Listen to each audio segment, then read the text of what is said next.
Your boy Brad is over here. Bretman's over there. We're gonna be talking about Batman Forever. Oh, Val crap. Stop. What happened? What happened? My name is not Burke. I knew there was one What is thing. Burke? What is even Burke? What is Burke?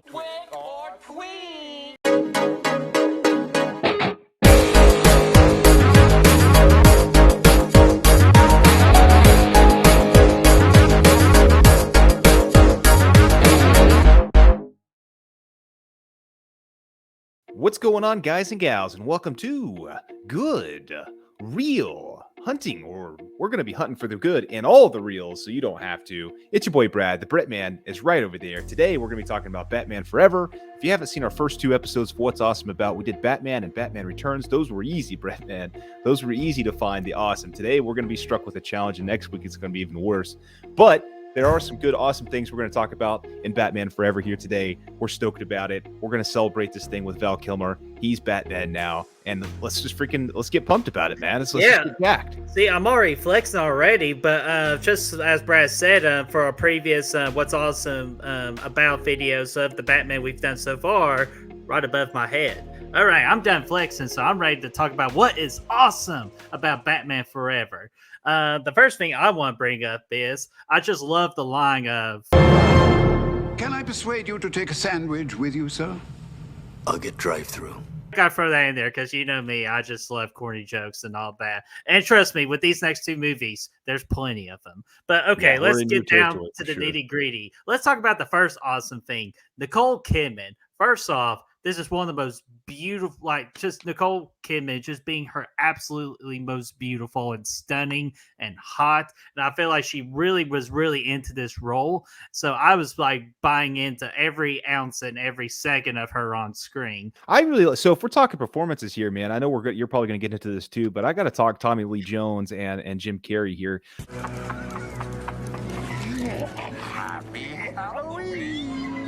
It's not really my cup of speed. It's not my speed, my cup of tea, if you will, necessarily what they were doing here. But these two give it their all as the roles as like the Riddler, Jim Carrey, and Two-Face being Tommy Lee Jones. Like they bring a lot of energy to the roles. They're definitely pumped to be here. Like Jim Carrey is his normal, like freaking his prime self in this role. And Tommy Lee Jones is just batshit crazy in this thing. I thought they were a lot of fun in the movie. Again, not quite my speed with what they were doing with these characters, but it was enjoyable. It was entertaining. I liked it. Yeah, and guess what? I love Jim Carrey when he gets to go all batshit crazy. You sunk my battleship! And just being Jim Carrey, you know. So I think he was excellent as this particular Riddler.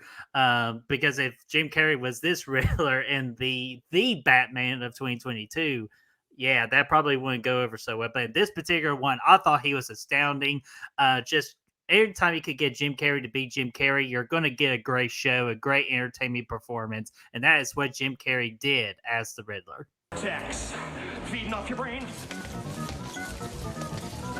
Yeah, for what they were going for in this world, I think it fits fine. Like Jim Carrey is just what you're asking for in this role. Tommy Lee too. I mean, like I don't even know what the hell he was doing half the time in this thing. He was just freaking heisting everything, freaking blowing freaking rockets up. Like he was just making shit explode and killing people. Like he was just pure chaotic as Two-Face.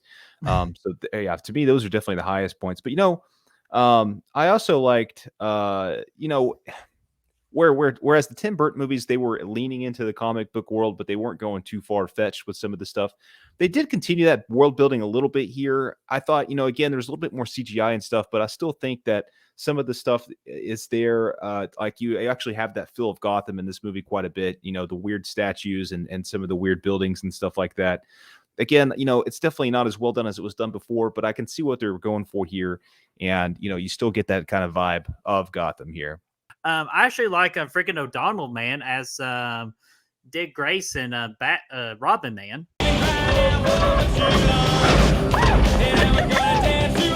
I like the Dick Grayson character. It's just that's it. It's just a Dick Grayson. Like he played a really good character in that. Because that's believable.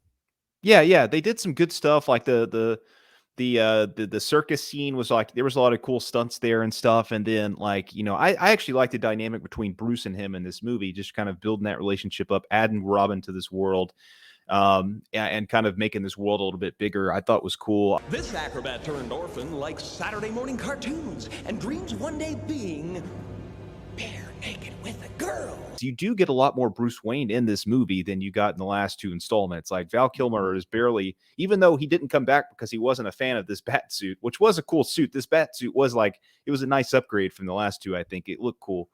And it had bat nips.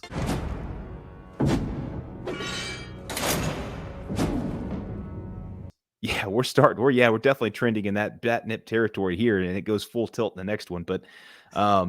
But yeah, I thought, I mean, like, you know, Val Kilmer, he wasn't dressed up quite a bit, even though he didn't like the suit, but he was still Bruce a lot. And I think those rules, I mean, we opened up the Bat Cave a little bit here, like the manor, with like the late relationship with Alfred, all that stuff was kind of dug into a little bit more here, which I like that.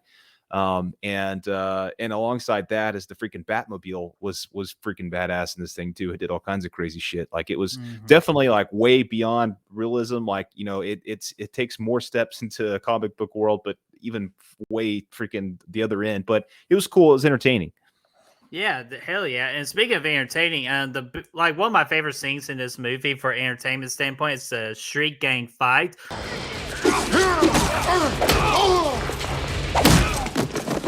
I thought it had like cool cinematography, and it was just a cool fight in general.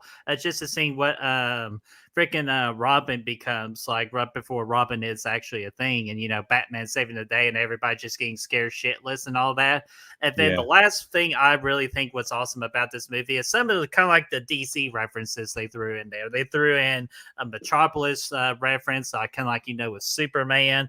The freaking classic outfit of Robin, you know, like from the comic, and I thought that was pretty cool. And then they even like Robin was trying to think of nicknames like, what do I be? What do I be? Batboy, Nightwing. And I kind of like, oh crap, they threw a Nightwing reference because he becomes that later on in the comic. So other than that, I think that's just what's awesome about Batman Forever. Yeah, man, that's pretty much it for me too. I will throw a quick shout out for the Arkham Asylum that they pulled in at the end when the Riddler was freaking locked up. I thought that was a cool freaking, like, it really got me excited to go there. I wish they would have. He was batshit, man. His face was all fucked up. I mean, I still would love to see a movie take place in Arkham Asylum. I know, you know, that was a script at one point from our boy Benny Boy Batflack, but man, I love anytime we can see that cool ass setting. So that was really cool. But that's pretty much it, man. Obviously, things go a little bit of a different direction here in this movie from the last 2.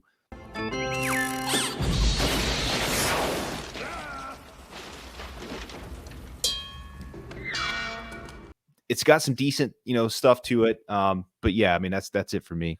All right, man. What would you give this ranking? I would personally do a 3 out of 5. Like, cause I could still have fun with it. And if I can have fun with a movie, you're going to get like a thumbs up from me. It's a 2.5 for me, man. It's fun at times. It kind of drags at other times. Overall, it's a decent entry. You know where that's going to be on the freaking awesome scale, though, Brett, man?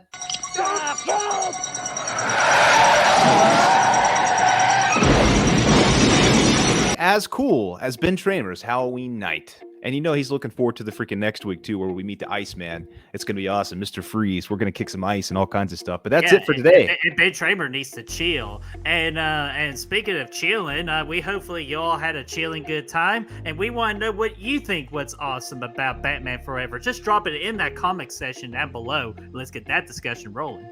And if you want to find the good reels, you can do so by finding us on Facebook, Instagram, Twitter, Letterboxd, Spotify, and Apple Podcasts. Absolutely. And be sure to like this video, share, and subscribe. And of course, ring that bell. Ding, ding, ding. So y'all know what the next Bat video and what's awesome about video is up and ready. Right, you are, Ted. All right. And we will see you all next time. Oh, Riddle the myths.